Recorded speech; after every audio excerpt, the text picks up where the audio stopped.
What's up, guys?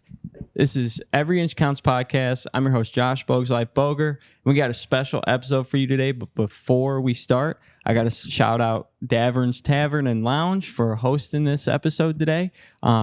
Really appreciate it. It literally gave me the world. If I needed something, I got it. So yeah, Joe doesn't mess around. Yeah. Joe's the man. But we have a very, very special guest today. It's been like 6 years since last time I saw you. I think I was in college, actually. Like, seems like yesterday, but yeah, it was probably 5-6 years ago. But I wrote a little something. From growing up in the Ford City neighborhood of Chicago to performing on stages like the House of Blues, the United Center, and Lollapalooza, we are fortunate enough to dive deep in the life of the one and only Southside Jake. What an intro. Yeah. Thank you, buddy. Appreciate that. No problem. I had to, man. I had to. It's been a while, man. Yeah. You were Freakwilibrium, which is a band, was playing music here. Yeah. I think. And you were associated with them, I believe, doing videography or sound or filming it or whatever you were doing. And I think we met then and then kind of just stayed in touch a little bit since then. I think that's the origin story, I believe. Yeah, because, I mean, those guys, I was tight with them for a while. And then eventually, like, when you just, like, start parting ways. Yeah. Nothing happened. I just stopped hanging out with them. Well, I feel like especially with creative stuff too, like you'll be linked up on a project and whatever's going on and it burns hot. And then sometimes like you said, no bad blood, but just like fizzles like, oh yeah, I used to play out with that guy all the time. I haven't talked to him in 10 years. You know what I mean? Yeah. Like, I don't even remember the last time I saw them. It's been a couple years. Nice. It's been a minute. But anyways, let's get deep. Let's roll. I'm ready. I'm all deep. yours. I'm ready. Appreciate you having me for real. Thanks for the nice intro. Very much appreciate it. This is Every Inch Counts. We get deep here. I'm ready. So starting off, like I was looking online doing some research and stuff, and noticed you've been on like every spectrum of media. Yeah. When did you know that you wanted to get into like the business of entertainment and all that stuff? Well, if we're doing inch by inch, I'll say that when I was a kid, I was always entertaining, performing, not in a traditional sense, never on stage, but just always clowning, hamming it up. If there was a video camera out, I was, being a goofball kind of deal, always class clown type guy. You know what I mean? So when professionally, same thing. I worked in an office setting, but I was always kind of just goofing, nowadays, I think the kids call it a charisma hire. You know what I mean? Mm-hmm. Like, so, yeah. And then it just kind of realized like that plus, and I'm sure we'll get into it, like starting to really test my chops in the music was like, oh, I bet we could actually parlay this into something.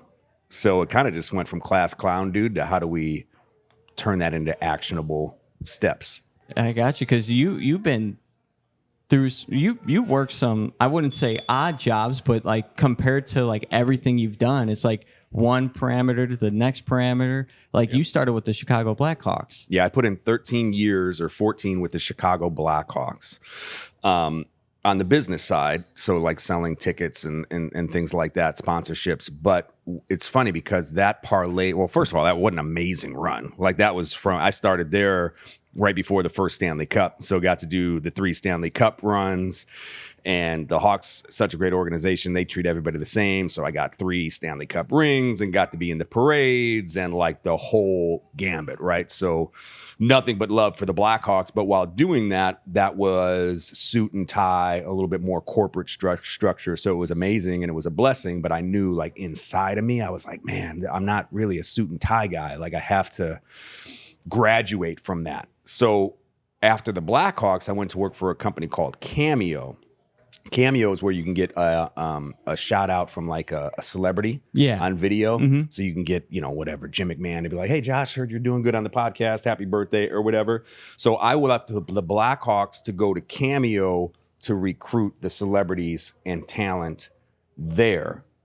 at the risk of getting long-winded, if I didn't work at the Blackhawks and have some of the relationships with the players and media stuff, I probably don't get hired at Cameo. You know what I mean? Yeah. And then Cameo spiraled, and then they had a podcast, and they were like, Jake, do you want to interview these celebrities, and et cetera, et cetera. So at the risk of being long-winded, that's what happened. I was at Blackhawk still being class clown personality hire guy, and it parlayed to Cameo. Oh, you're doing both at the same time? No, I left Blackhawks as a full-time career to do Cameo as a full-time career, recruiting celebrities and then interviewing celebrities for their podcast. That's funny that you said Jim McMahon, because I literally met him a couple weeks ago. I was at a live golf event. Heck yeah. The one out in Bolingbrook, and he was there doing the Pro-Am. His kid worked at the Blackhawks for a while. Oh, so really? I got to know his kid a little bit. Oh, that's sweet. Yeah.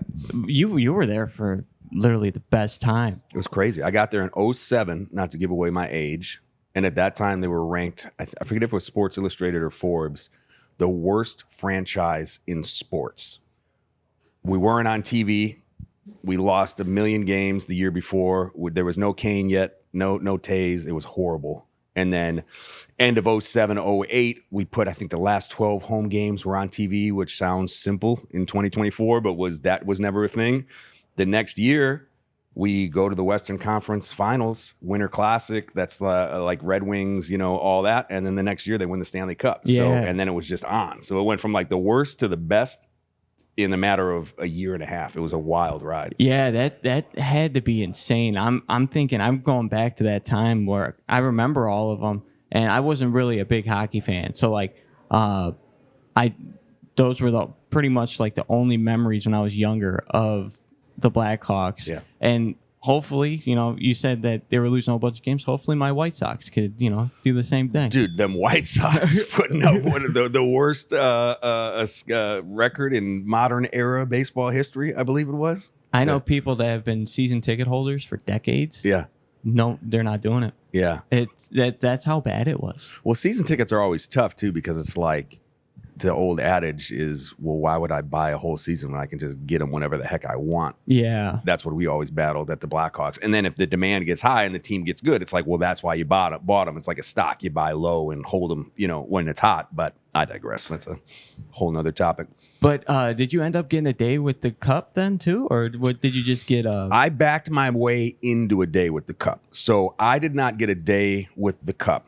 But when we won the first Stanley Cup, all of the players were organically, like before the days, taking it around town, and they were partying, and like everything was on the north side. So there was a bar called Rocket, and if you Google this, the boys are hanging over the edge of Rocket and they're partying with the cup, but it's all organic. It's not a cup day. So John McDonough, the president and CEO of the Blackhawks at the time, pulled me in and it's like, Jake, we need to get the cup on the south side organically. What do we do? And I said, well, you got Mike Gapsky. And if any Southside people are listening to this, Mike Gapsky is like legendary head trainer for the Chicago Blackhawks for years. He probably put in 30 years or something. It could be more. I don't want to discredit. I was like, dog, give it to Gap, duh. So Mr. McDonough was like, yeah, we'll give it to Gapsky. Great call. And then Gapsky said, come along on my cup day. So it was 100% Mike Gapsky's cup day, but I got to like trail around, go on the bus with him, invite a couple buds. So we went to like 3 or 4 different bars on tour with the cup. Again, 100% Gapsky's day, not mine, but I got to be right there. Made a little bit your day. Yeah, a little bit baby my day. So yeah. Yeah, that's so sweet, man. And then to move to Cameo, how was that adjustment? Crazy. Blackhawks, great organization. Suit, tie. I don't want to say militant, but they always said there's a Blackhawks way of doing things, and that was absolutely true. And it was, our ties touched the middle of our belt. We stood up when we shook hands. We wore white and blue shirts, not patterns. Like it was a structured situation. Cameo is a tech startup in the celebrity industry. So I walk in there and there's like, kids whizzing by on scooters and skateboarding and music, and everyone looks how I look now in backwards hats. And I was like, holy shit, what the heck is going on? So not getting rid, but like letting go of that like corporate energy to go to like more startup young people land was a blessing, but it was definitely an adjustment. I was like, oh, I remember asking the CEO of Cameo, Arthur Leopold, I didn't want to wear hats because I just was so Blackhawks. And I go, hey, if I wear hats, is that gonna like look bad or anything? He was like, no, what are you doing? Put on a hat, dude. And I was like, oh, all right, cool. Thanks, Arthur. Appreciate you. That's funny. I've definitely been in places like my job now. I've worked a bunch of weird jobs, and the one I have now, this is dressing up. Yep. So it takes a little bit to get it used to. I'm at a company called Songfinch now, and they adopt the same. You can wear what you want. Mm-hmm. So same thing. Like I go to work looking like this, and anytime I'm having a bad or a grumpy day, I'm like, dude, you're in pajamas talking to musicians. Let's just chill the internal rhetoric on we're having a bad day here. Yeah. You know what I mean? Now with Cameo, what were some of the big names that you've gotten, that you've recruited? I had some fun ones, man. I signed up Big Daddy Kane, E40, Scott Ian from Anthrax, most of the dudes from Anthrax. Man, I signed all kinds of people. A bunch of athletes. We put some of the Blackhawks guys on there. Like it was wild. It's a great concept. Now, when you came in, was it just a startup? Were they just developing the software and everything, or was it already established? I think, and I catch flack from my buddy Will for saying this. I think I was around the 20th employee or so. Okay. Which my buddy Will, who worked there, would be like, nah, you were like 40. So either way, I was early guy, but it was already up and humming as far as the software and then recruiting celebrities. I think it was right before the Series A, which is like this super big fundraising round, I believe. Yeah. So I got early adapter, got in early. Yeah, that's sweet. Yeah. That's really cool because one of my favorite social media guys right now, huge in golf. I watch Bob Does Sports. Okay. He's huge with Cameo right now. Yeah. He's always doing them. Dude, Cameo, from the talent side, you connect with your fans and you make money from your couch. Yeah. It's really kind of a no-brainer, in my opinion, to do it. Yeah. So It doesn't even take a little bit of time. If you're on all the time like that, you could easily be like, oh, happy birthday. You know what I mean? It's super simple. It's super simple. And a lot of the celebrities, because there is a little bit, I think, of a stigma, like, oh, maybe that's a little corny or whatever. But then you start showing them the money. Like, dude, you just made $5,000 in 3 hours from your couch. And it's like, oh, okay, this ain't corny. I'll do it. Let's do it. That's so sweet. And all this time you were working on your music? Yeah, so congruently, even back from Blackhawks days, this entire time, parallel, but always side hustle, music, figuring out music. We were always freestyle rapping at like parties and stuff like that. And then it started to parlay into like, oh, I actually want to try to track a song or write a proper song. So during that entire timeline, I just said professional, parallel, we were forming like Southside Jake and starting to figure out what music is and making that go. That's so sweet. When did you come to the realization of like your sound? Shit, I still don't know if I've come to the realization of my sound. I think I got comfortable. I started properly recording songs and doing music probably right around 08, 09. So like 15 years ago. It took a good 5 years of fumbling around and writing really bad songs. You know what I mean? Mm-hmm. And then I think we got in a nice groove where you're comfortable. At least you're comfortable with what you're writing about. You're comfortable with your tonality, that sort of things. But it's funny, in recent times, because most of that was just pure hip hop, rap. Then it starts to go into a little more like, poppy rap, like a little more melody, a little more Red Cup summer rap. And just recently I put out a song called Whiskey Man, which has nothing to do with anything I've ever done before, which is more like gravelly singing on top of hip hop. So I say all that just to say, I don't know if you've ever truly lock in like a sound, but you locked in the comfortability with your tonality and your songwriting. It was probably about 5-6 years into the process. And what like inspired you? Like, is there a certain artist or like a certain vibe? Southside Jake, Southside Chicago. Yeah. Like what was your inspiration for pretty much all of it? Well, Southside Jake was just meant to be authentic. My deal is like, if you truly are yourself, then you never have to like play a character or keep up an image, right? So Southside Jake is just me. It's just it's a slightly exaggerated version, I suppose, but it's a, you know, beer chugging, pickup truck driving, you know, softball playing, Southside of Chicago guy. And if you are that, then you never have to be like, oh shit, I got to go be Southside Jake today. Let me put down my, you know, martini and put on my backwards hat. Musically, we grew up classic rock, Beatles, CCR, Pink Floyd, all that stuff.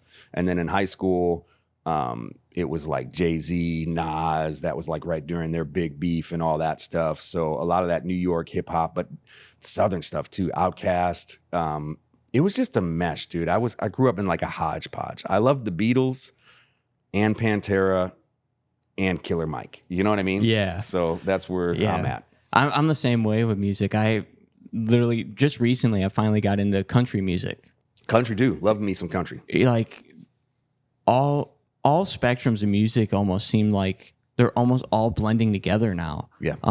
You know, you have MGK over here who was a rapper. Now he's a rock star. Then he throws a little country in here now. Yep. And you're like, wait a second. Yep. If someone's that versatily gifted, why isn't it everyone doing it?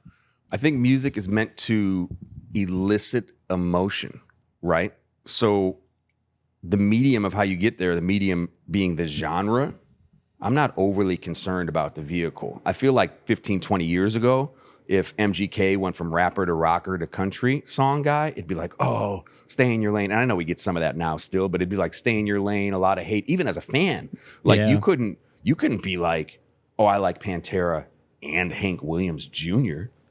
Like in high school, at least for me, you'd be like, no, dude, you're this or you're that. Anyway, I say all that just to say I think eliciting emotion and the vehicle is just a vehicle. If MGK was painting and he painted a landscape for 5 years and then he decided to do portraits, I don't think anyone would be like, oh, he's not an authentic painter anymore. He's just changing, you know, how he's painting. He's still a painter. You know what I mean? It elicits emotion. That's all we're trying to do at the end of the day. Yeah, that is so sweet. You played at so many cool venues. What do you think is the coolest? You know, you played at the House of Blues, you've played at Lala, you played at the United Center. Which one out of the three was probably like, you know what, this is something huge? Well, the United Center has to be the answer. And again, I've backed my way into a lot of things. So like, let's not get it twisted. I didn't play a concert at the United Center. You know what I'm saying? Yeah. It was a Chicago Bulls game. I think we did it a handful of times, or at least a couple. And one of those lucky enough to like perform during breaks and play during a timeout, that sort of thing. But you're still playing in front of 15, 20,000 people. It's the most exhilarating, amazing thing ever. So to sit here and say that I performed at the United Center is like absurd, top notch. But if we really get down to brass tacks, it was the House of Blues, Chicago. Because that was a headlining show, Southside Jake. We packed the place out. It was insane. It was bucket list venue when you think about all the artists that have come through and played the House of Blues Chicago, like including Tupac. And it's just like, oh, that was crazy. That was awesome. Yeah, because that's when I first met you, the Freakwilibrium guys, they were like, he sold out the House of Blues. Yeah, I'm which like, is crazy. Holy shit. Yeah. But again, that's not like I couldn't just go sell out the House of Blues again. Like we could do it, but that's one of those like, all right, boys, we got the House of Blues. Let's round up the troops. We gotta put everything we got because and the House of Blues is a proper venue. So like you're up in like it's literal levels. So you're on like the third or fourth floor in like the green room. You can't see down. You don't know if people are coming in. And then they got a giant curtain cloak. Like you can't see out. So I didn't know. I mean, you knew a little bit because of online ticket sales, but I didn't know when that curtain opened, if it was going to be 15 of my buds. And when it opened and it was packed the fuck out, I was like, dude, I could have cried. It was the coolest thing I've ever seen. Now, when you open that curtain and you see all these people, what is your instant reaction towards it? You said you could have teared up, but like, how do you switch back on and be like, okay, it's time to go? There was no time at all because they lift. It's showtime. Like it's time to go. It's showtime. There is no like curtain lifts. My guy Stack, aka the Fat Man, was doing like hype man duties that day. So curtain lifts. He's on stage. He goes, "Are y'all ready for Southside Jake?" Here he is. First song is me. It starts. There's not even an intro on the song, wow. so you're just rapping. So it's like holy shit, and then all right, let's go. Don't forget your lyrics. You That's know? sweet, man. It was so fun. It was so surreal. So, and it was so many family and friends. Like there were supporters and fans and strangers and stuff that came out, but the family and friends and the crew like really rallied behind that one. So always indebted to everybody for that. That's a monumental moment. It was so fun, dude. Yeah. Best night musically probably of my life. I feel like that's almost like when you go, you have your buddies from high school, and one of them goes pro. Yeah, in sports. I feel like that's equivalent to music. Well, another shout out, a former boss, Dan Rosenblatt at the Chicago Blackhawks. He got us the foundation room in the House of Blues as like the cool VIP bar lounge that if you go to a show at the House of Blues, then you can like buy your way into it or whatever. Anyway, I don't know if he rented it out with his own money or through connections, but he got the foundation room for us as an after party as well, which I didn't know about. So then after the show, all my homies and friends from, like you said, every walks of life, high school, Blackhawks, college, were in the foundation room and threw me this giant after party. Oh, and that was more fun than the damn show because it was just like, dude, that was a fun night. It was surreal. How many years was it since you started making music that you sold out the House of Blues? Man, when was the House of Blues? I'm ashamed to say, I forget when that was. That was probably 2019, 2020, if I had to guess. We got to fact check this. And I started doing music in like 08, 09. So what's the quick math on that? 9-10 years, something like that? Ballpark? Yeah. Say ballpark 10 years. Okay. Yeah. That's not bad. No, not bad at all. Yeah, not bad at all. If you want to talk about like freestyling and messing around at parties and all that stuff started probably like 05, 06, which really was kind of the start of trying to do it. So, we can lie and say it was a 15-year journey. But as far as like, I'm going to do music, it was probably a 10-year journey. That's so funny because me and my buddies in college do the same thing. And I still do it now. Mm-hmm. Like, I'll be like, once in a while, I'll be like, yo, drop a beat. Hell yeah. And I'll get on it. And I don't care at that point. Like, I don't care if it's bad, if it's funny, if it's good. Usually I just try to do like funny type freestyles to just make people laugh. Because it's fun. Music is fun. It's so much fun. And you get a couple soda pops in you and you're dicking around. That's literally how it started for me. We'd get to the point where we'd have these parties and we would freestyle, but we would have these same parties with the same people. So we would make up silly choruses, but then everyone knew the choruses. The choruses were absurd. One was called Spaghetti Taco because a guy was drunkenly putting spaghetti into a piece of Wonder Bread and folding it, backflips on your face, like silly songs. But we got to the point where everybody knew these 4 or 5 choruses. So then you could just freestyle and then everybody would go spaghetti taco. And it sounds silly talking, but like when you're hammered and you're 22, it's awesome. Just like, oh. So I would take a verse, spaghetti taco chorus. My guy Stack, the Fat Man, would take a verse, spaghetti taco chorus, and we would just dick around and have fun. That's what sparked the whole thing. And then it was like, we got to record a song. So the first song I ever recorded was called Backflips on Your Face because it was just one of them party songs. Yeah. So that's literally the origin story. That's funny. I just remembered I actually have a song on YouTube. Yeah. Yeah. So I used to work at a music store, and my one other guy that worked there, we actually had a podcast and everything too. We recorded a song called Kiss Trip. Okay. It's about when you're at a bar and you pretty much make out or kiss this chick. Yeah. And it's like an acid or like psilocybin reaction. Okay. Or it's like trippy. Yeah. It's like it goes like Kiss Trip. When you rock with the devil, horns up, put you on another level. Accidental highs are the best when, or something like that. Accidental highs are the best when I'm depressed or something like that. Yeah. Like it was That's deep. a dope song though. Yeah, I'll have to show you it. Yeah, please do. Because that's the beauty of music too, is like taking something that's simple, like, oh, I'm kissing a girl at a bar, but like expressing the illicit emotion and thought process that's going through that. Like just in hearing 2 seconds of you regurgitating that chorus mumbling, it's like, oh no, this dude was like a little down on himself, a little downtrodden, and then during this kiss, he gets this euphoric, and then that almost opens up a little portal to spirituality for 2 seconds. Like, oh, that's way cooler than I kissed a chick at a bar. Yeah. You know what I mean? And sometimes it's crazy because you've probably witnessed it too, where like you write a song and sometimes it takes you 20 days. Yep. Sometimes it takes you 20 minutes. Yep. This was one of those ones that took 20 minutes. And those are the best ones. Yeah. Because those are the ones where it's corny, but spirit infuses Yeah. you. Like you don't write those songs. You interpret those songs from wherever the hell you're grabbing them from. The 20 days ones, you're writing them. And it's a grind. Yeah. But the 20-second ones, the 20-minute ones, it's like, oh, God or whoever, my subconscious, somebody else wrote that. I'm just the vehicle scrambling to put it down. You know? That is true. The ones that do take a long time, those are the ones that usually never get finished. Yep. And it's just like, damn, I have this awesome hook, awesome chorus, but I can't get anything in the filler. Dude, I'm working on one right now with an awesome Atlanta artist named TJ Moore, Grammy nominated, super successful. He sent me some beats. He's so good. And I have the one song, and I'll spare you. I've been like, I know what I want to do with it. I've been trying to do it. He probably thinks I'm ghosting him, which if you hear this, TJ, I'm not. So just the other day, though, it finally started to like break through. And this is after like 2 months of not doing shit, trying.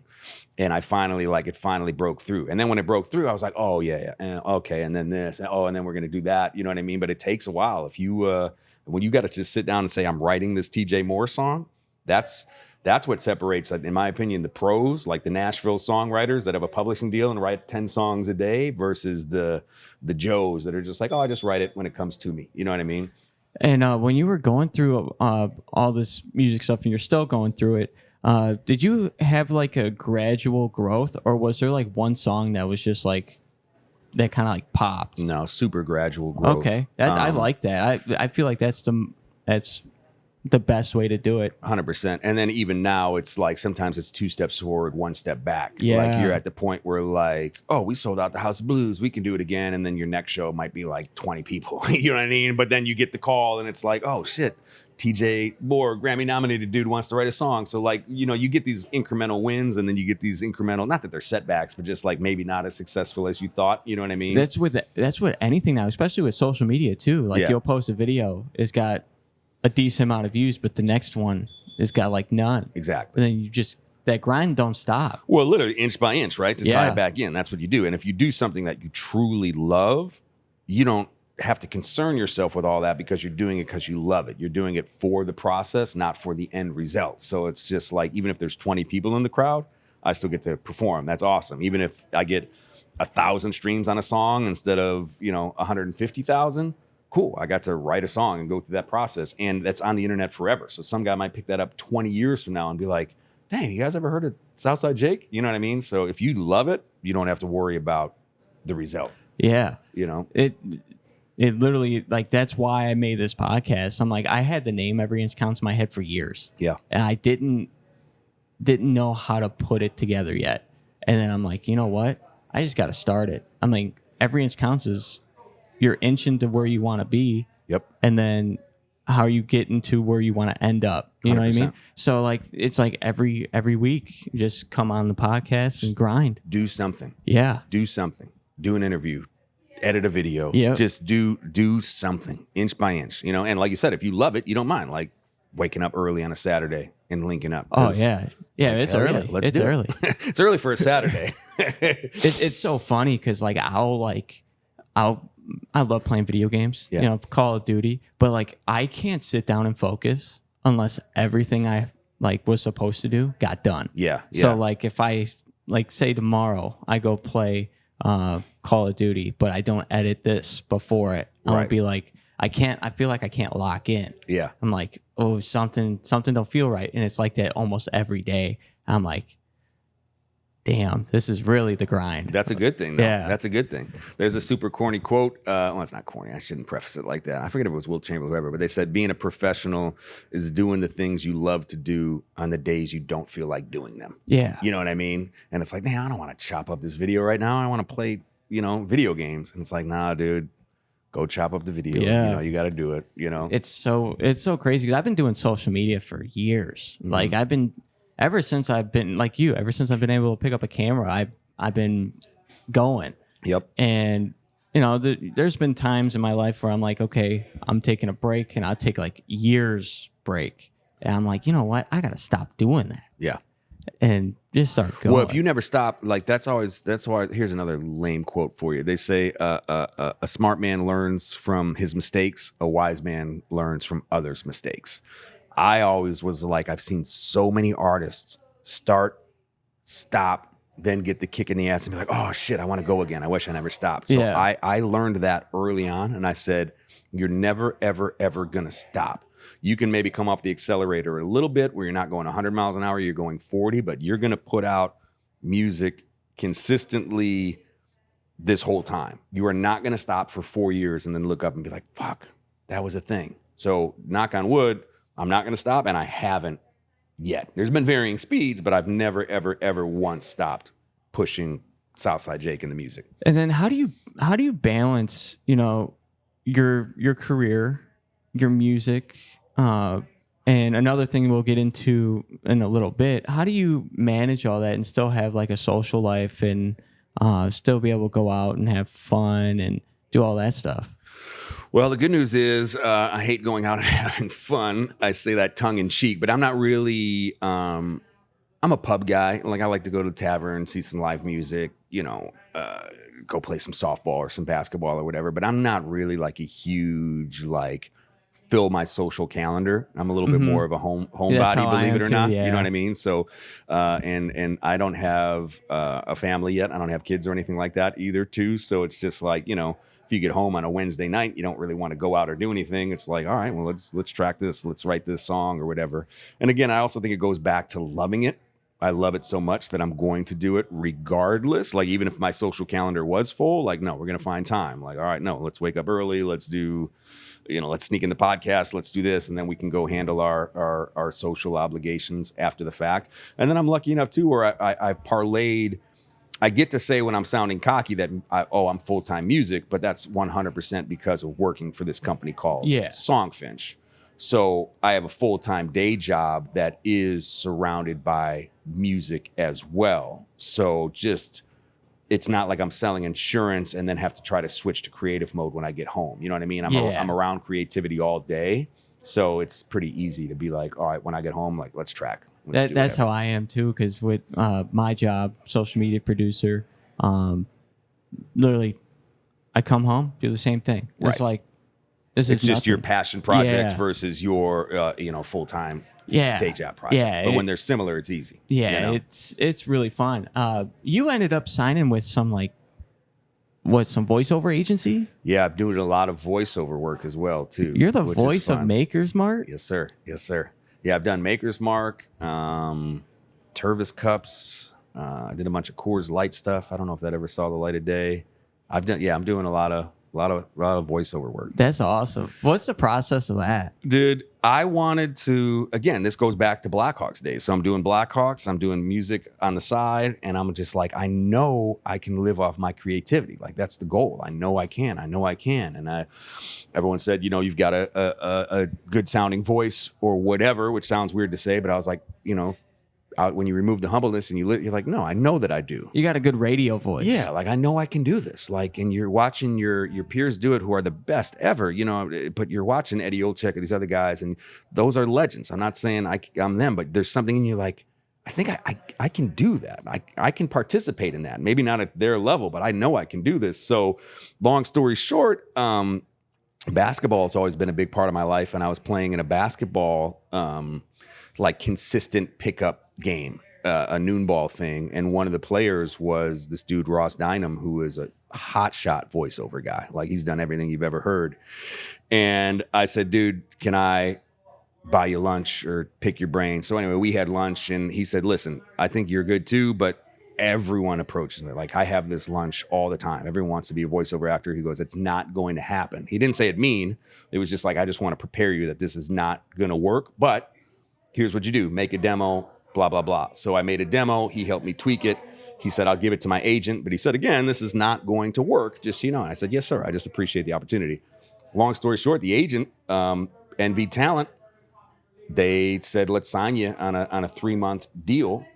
And that 3-month deal was probably 10 years ago now. Maybe I'm lying, 7 years ago now, and we just never stopped. So How often are you voice recording for? it's feast or famine. You audition very consistently. I've got to knock out a couple of auditions when we wrap up here, but you only book, well, I only book once, twice, 3 times a year. If you're lucky, you get a 4 time a year thing, but it's feast or famine. So like the Maker's Mark, that was like a nationally syndicated thing. So like that was, financially a nice situation for me, worth all of the auditions. You know what I mean? And then you pick up one for Jimmy's Garage and it's, a couple $100, which I'm not shaking a stick at. And that's amazing. You know what I mean? So it's it's an ebb and flow situation. And not only is it the money that isn't the issue, it's you being able to get your voice out there. 100%. People recognize that voice. And once people recognize that voice, they're like, oh, I want that. Yeah. I want that to promote this. Yeah. And it's just like a snowball effect. It's 100% success begets success type situation. You know what I mean? It's a weird plateau. It's like it's like one of those like gradual ups. And then once it's up, it's like. Yep. Dude, when I got the Maker's Mark gig, I thought it was over with in a good way. I was like, oh shit, I'm quitting my job. It's and it continued to go up, but it wasn't a slam dunk like I thought. But yeah, it's like the music or anything else. You get a win, and then perception is reality, whether for better or for worse. So it's like, oh, he played at the House of Blues. Like, all right, we'll book him at the Cubby Bear. You know what I mean? Or, oh damn, he's the voice of Maker's Mark. All right, we'll give him a shot over here at Coors or whatever. You know what I mean? I'm convinced it's success begets success for sure. I had a baseball coach, one of my high school baseball coach. He told me, and the team win the day. Ever since then, I've lived my life like just win the day. Yep. And then go on to the next one, win that day. And if you lose, you come back the next day, you get a win. Dude, and if you're not strong enough at the time to win the day, win the at bat. Yeah. And if you're not strong enough at the time to win the at bat, win the next pitch. You know what I mean? Yeah. And then you take it bite size like that. Like, if you can't live by day, like get all the way down to live breath by breath. Yeah. And then eventually you grow that strength or whatever, and you're like, oh, okay, I'm doing okay. And you piece together a season, and you're like, oh shit, I had a really good season. Yeah, because I don't look into. I mean, I look into the future, but I don't try to. Yeah. Because I feel like sometimes when people do that, they get overwhelmed. Be like, oh, if I do this, I got to do this, and 20 different things, and people get overwhelmed and they don't want to do nothing. Then, I really try to live in the moment, especially because last night I came from bowling league to have to switch gears and prepare. Yeah. I'm like, okay, I got to be able to do that all the time. And a lot of people really don't understand it. Yep. It's a skill. Living in the moment is the ultimate goal. It's something I'm still practicing at. Like, I know that that's the only way to do it. Buddhists, all we can control is this exact moment. So the past doesn't matter. The future, is not here yet.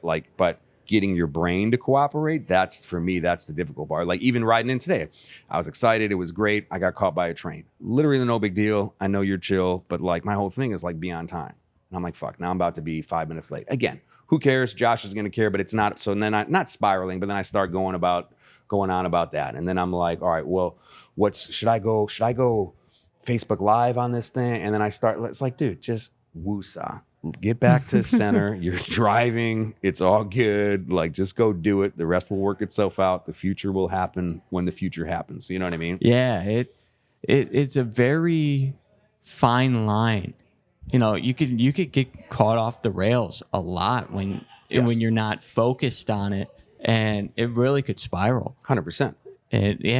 But at the same time, if you don't at least consider the future in your current happenings, then you're never going to have any success. Oh, yeah. You know what I mean? So back to your baseball metaphor, I want to bat 305 this year. Cool. Well, if I don't know that as a future goal, then I'm not going to be able to do my breath by breath, pitch by pitch, at bat by at bat focus. So it's like you have to be aware of the future. You have to be cognizant of it, but only live in the present. You know what I mean? Yeah. It's a bit of a catch-22. It's a balance. Yeah. You don't let a bad day or a bad event or just a bad situation ruin everything that you're working for. Exactly. So it would be cool. I wanted to talk to you about Songfinch. Please. What is it?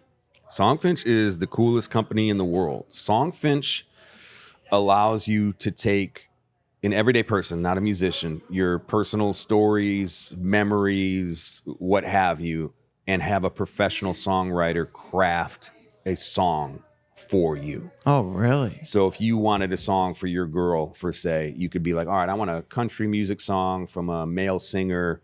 Here's our backstory. We met at, Davern's, and, we went to the pumpkin patch, and I love her blue eye, whatever. And then it gets to one of our songwriters who turns it into a beautiful song. And that's the whole deal. So the customer gets this beautiful emotion-driven wow moment, and then the artist gets to work on their craft while getting compensated to write music. So it's not they're writing just the lyrics and giving them the stuff. They're actually writing, producing the whole song. Yeah, our artists That's are cool. amazing. They're a lot of they're all over, but a lot of Nashville artists. They write, record, mix, master, the whole deal, and they do it all within 7 days. Sometimes within 2 days, which is crazy. That's nuts. Yeah. And where's this all based out of? Chicago? Out of Chicago, yeah. We're on like North and Elston on the north side of Chicago. I'm noticing a lot of people are starting to go towards that north side. Well, I'm fighting it. I'm trying to stay south as long as I can. But no, yeah. I mean, obviously, if you want to talk, a startup in the music tech industry, it's probably going to be on the north side of Chicago. You know what I mean? Yeah, I've noticed that a lot of companies are even well-known companies are moving to the north side. Yeah. I'm like, why the north side? I'm like, you gotta give some love to the south side. Oh yeah, you don't got to get me started on that. I'm an advocate for the south side, obviously, and I love Me the too. south side. I went to St. Xavier, Oh, so nice. yeah. I went to Bogan, and then I transferred and graduated from Whitney Young. So Okay. yeah. I'm south side all day. We're right by that Salt Shed, that new music venue. Okay. Yeah. Okay, so that's cool. right up in that area. Yeah. Now, what are have you worked with? What kind of artists are you working with Songfinch? Are you working with We're working what I would call, with the highest level of respect, mid to upper level professionals. Okay. So our artists are Grammy winners and have won NBC's Songland and have cuts with major artists. One guy's got a cut with Tim McGraw. Another guy's got a cut with Jason Aldean. We've got the guitar player from Landco. So high level professional artists, but the guys and girls who are on the cusp and maybe haven't broke through just yet. You know what I mean? Like, I've got some cuts. I've got millions of streams. Hell, I even won a Grammy, but I'm not Tim McGraw yet. So this is a good way to hone in my craft, make people super happy, and make some money. I feel like that's a good way for someone to build an audience and a brand. It's almost like Cameo, but for music. It's a very similar concept, for sure. Yeah, because basically you did the same thing on Cameo. It's just a video. Now they're writing a full song. Yeah, and Cameo is cool. I love Cameo, love what they're doing, but that's a celebrity talking on the phone, which is great. I'm not going to undercut that, but I think a professional Grammy-nominated songwriter crafting a whole song is a little bit more intricate and a little bit more involved. So I think it's a step up a bit for now, sure. Do you guys own that music then, or is it owned by the people that purchased to get it made? The best part is Songfinch is the most artist-friendly company in the world. So the artist owns the publishing and the master. We allow the listener to have a personal use license, so they can put it on Facebook or TikTok or whatever, but they can't monetize it and they don't own it. They have a personal use license. So they could put it on the small stuff, but YouTube, they wouldn't. Well, they have a license. They can throw it on YouTube. What they couldn't do is be like, oh, I'm going to put this in a commercial, or I'm going to make this the official theme song for the Inch by Inch podcast or whatever. They couldn't do any professional level licensing. It's just personal use stuff. Play it at your party, put it on YouTube, do whatever you want. It's yours. But the second you're like, ooh, I want to put this for my small furniture company theme song, it's like, well, we can do that, but let's talk about the rights usage. So when we were recruiting artists, that was the whole deal too, is because artists, as they should, always have their antenna up for how are you screwing me? What's the catch? And so that was one of our big contention points, was just hey, you own it. So if a Songfinch artist writes a song for you and your girl and they decide they love it, that's theirs. They can cut that as a release right now, or keep the instrumental and melody and change the lyrics around and cut that as a release. So it's very artist friendly. Now, has there been tracks or a track that just blew up that was from Songfinch? There's an awesome artist named Miliana, and she wrote a song called Thick and Thin. And what a lot of the customers do, which is really cool, is film the reactions. So they'll like play the song for their spouse and like film it. So this guy, I think his name is Quaylon, was in the car. His wife plays him the song by Miliana, Thick and Thin, and he just starts bawling and having the best reaction that ever lived. That goes super viral. All these celebrities pick it up. D.L. Hughley's posting about it, like et cetera, et cetera. So she ended up cutting that as a single, putting out a music video behind it, the whole deal. Like it went pretty cool. So check out Miliana's Thick and Thin. I'll have to check that out. Yeah, it's a cool song. It's fun. That is cool, man. And then you love playing softball. I love softball. Where do you play? Usually out of Normandy Park, mostly, which is like 52nd and Normandy in Garfield Ridge. Sometimes out of Wentworth by Kennedy High School. You don't play an MTG at all? No, actually, when the boys here, they're going to bust my chops because I haven't properly played in a little while. I caught an injury and then I kind of just started showing up and then being like, no, you go play. So like I was at softball last night, and if I want to sound cool, I play softball all the time. I attend softball all the time. I'm not always playing anymore. I'm the same way, man. When I was in college, I mean, I played softball. You start when you're like 16. Yeah. That's just Chicago way. That's the Chicago way. 16-inch, no glove, by the way. 16-inch, no glove. 12-inch. And I'm going on my 10th year. Yeah. Which blows my mind. But it's so funny how you have all these young kids playing, and you're supposed to be 18 to technically play, but I feel like if organizations see like there's a 16-year-old like being a dog on the field, they're not going to tell them, hey, you can't play. No, because they're like, they want you to build the sport. But I played. There was, I think, 1 or 2 summers in a row where I played almost every day of the week. Yeah. If I wasn't playing softball, I was bowling. I'm the same. So softball and basketball for me. I play basketball still pretty consistently, but yeah, same thing. So I played baseball and basketball in college as well. It sounds like you played baseball. I actually bowled in college. Oh, nice. I did play baseball my freshman year, but I threw out my back. So you were baseball bowling. I was Yeah. baseball, basketball, same thing. So when you come out of that, you're just still like in that go mode. You know what I mean? So I was playing softball like crazy, and now I've kind of backed off, a little bit. It sucks because I played for a guy, and all of a sudden, like I got screwed basically. Like he told me, hey, I need you tonight. You're going to be playing this position. I get there, I'm benched. I'm like, I'm the fastest guy on the field. Yeah. Like by far. Like I have stupid speed. It's just ridiculous. I don't know how I got it because I've had hip surgery, so I don't know how I have speed. And I'm sitting on the bench, and weeks go by. I'm like, because I'll be loyal to the team because I like some of the guys. Yeah, right. And this guy's just screwing me over after screwing me over. And then one tournament, and it was a glove tournament. There's some 16-inch tournaments that With you gloves, use a glove. And I'm like, put me in the outfield. I was in high school, I was an all-conference center fielder. Like, I played in college. I go, dude, you put me with a glove out in center field, there's not going to be a ball on the ground. Yep. And he's like, okay. What I do, sit the bench. I'm like, okay, dude, don't ask me to come out no more. Yeah, and ever since then, I only play like once or twice a week. I'm only playing once a week now. I don't play in the fall. Just play summer. Dude, so watch this complaining opposite. I too was an all-conference center fielder, and I think because as the years go on, I think I got a couple years on you.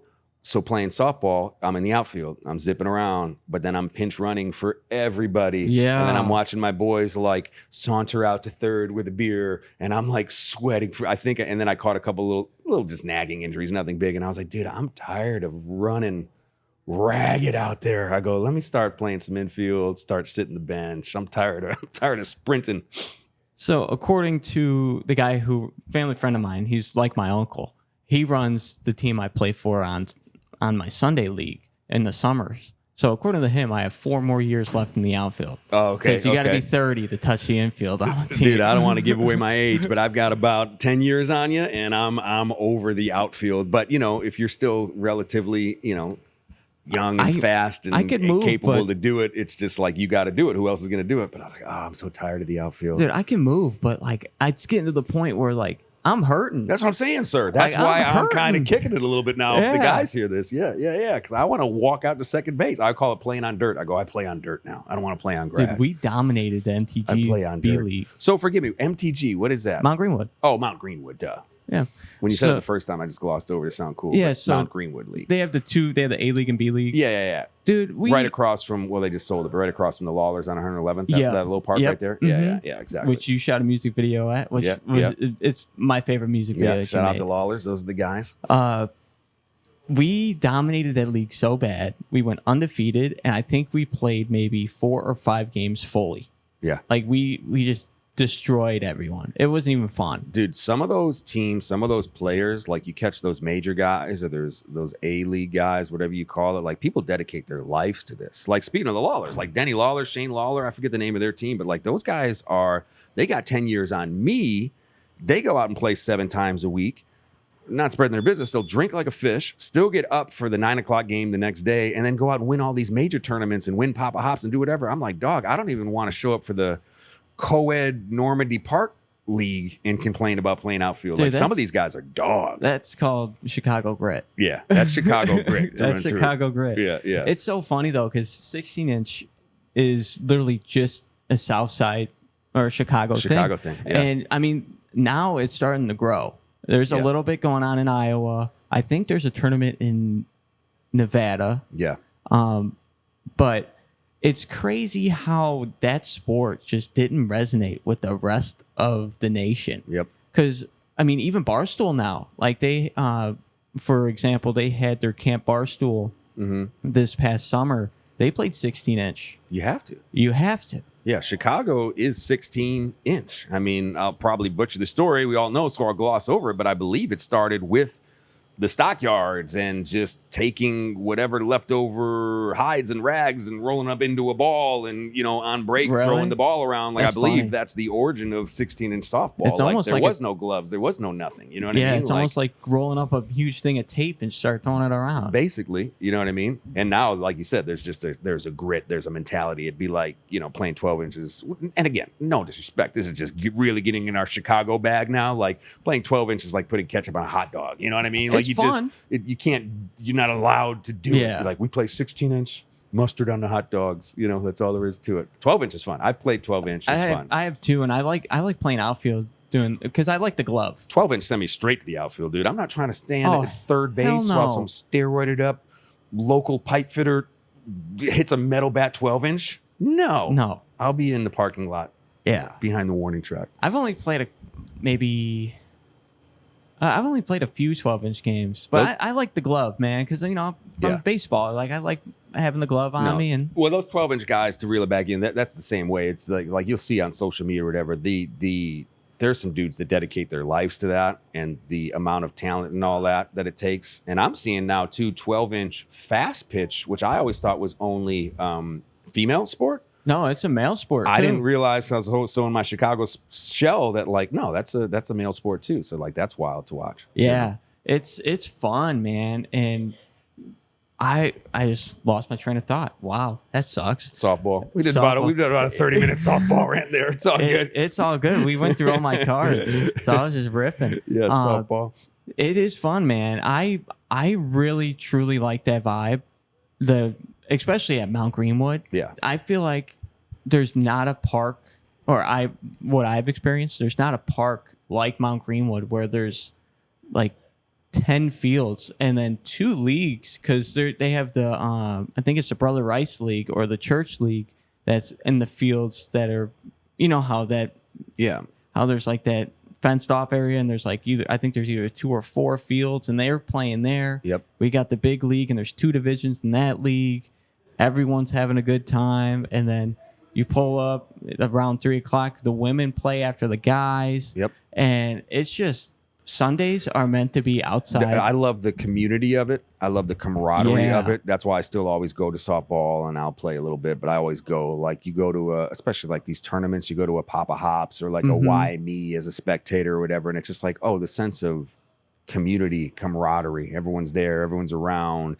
It's not about alcohol, but there's a couple of coolers of beer flowing. People are talking. Sometimes the Bluetooth is going, like, oh, this is community. This is family. Yeah. This is fun. You know what I mean? Yeah, I played in, actually, my favorite tournament I played in. It was a co-ed tournament, and we played across the street from Guaranteed Rate.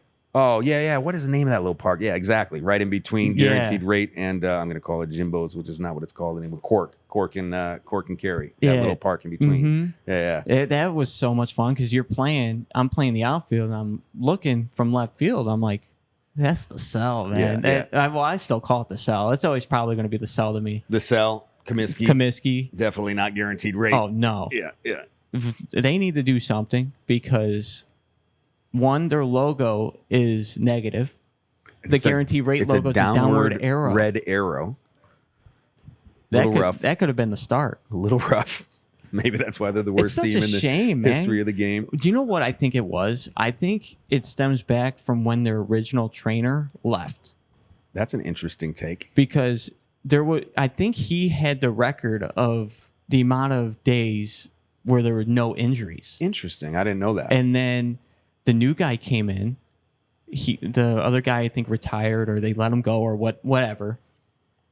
That's when all the injuries started. Was he a real heavy set fellow? I have no clue. I always remember watching the games, and no disrespect, there was always like a trainer dude, but he was a bigger dude. He was a heavy set fellow. Anyway, I digress. Yeah.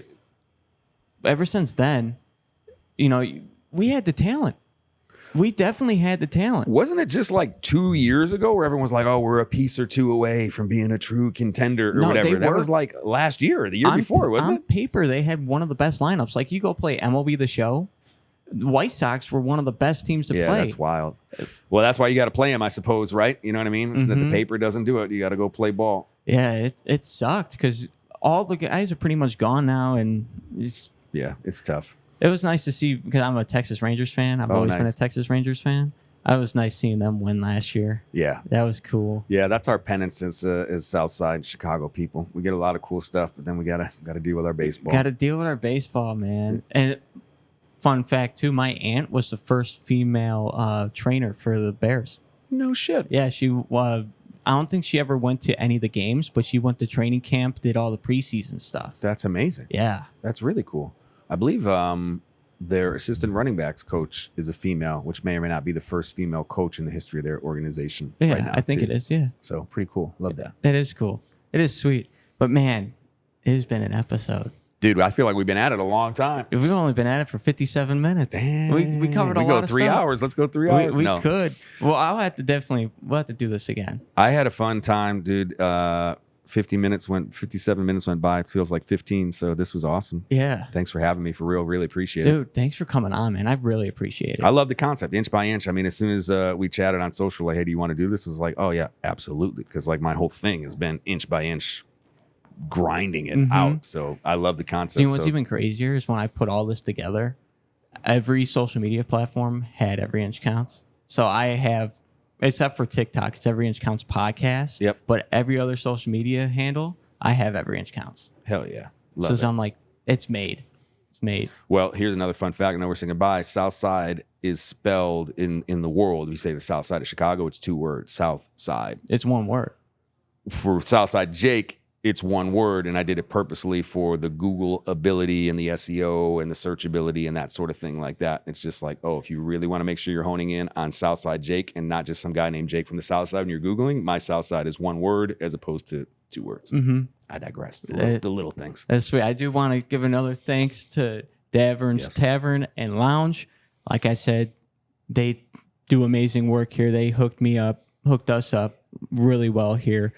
Justice, Illinois. Come grab a beer. Yeah. Eat some food. You know. I think you said this is airing in advance of the next week or the upcoming Bears game with the one in London or wherever. That's at 8 a.m. Anyway, Davern's I know they're doing a big spread with breakfast and Bloody Marys and the whole deal. So shout out Davern's. When is that? Ooh, put me on the spot. It's either, I don't think it's this Sunday. It's the following Sunday. Oh, this will be out. Oh, hell yeah. So Yeah, this will be out before then. whenever that morning game is, come to Davern's, get you some food and a bloody. Yeah, if it's this week or after this is posted or before this is posted, I should say. I'm sorry, but yeah, come check it out here. It's great vibes. I've been coming here. I've only been here a few times, but I've had fun every time. Yeah, Davern's is home base. It's a for great, me, so great place, man. shout out Joe and the Davern fam. But big shout out to Southside Jake for coming on. If you're not inching, what are you doing with your life? You know, if you're not inching, you're not moving. I'm Josh Bogs Life Boger. This is Every Inch Counts. I'll see you next week. Peace.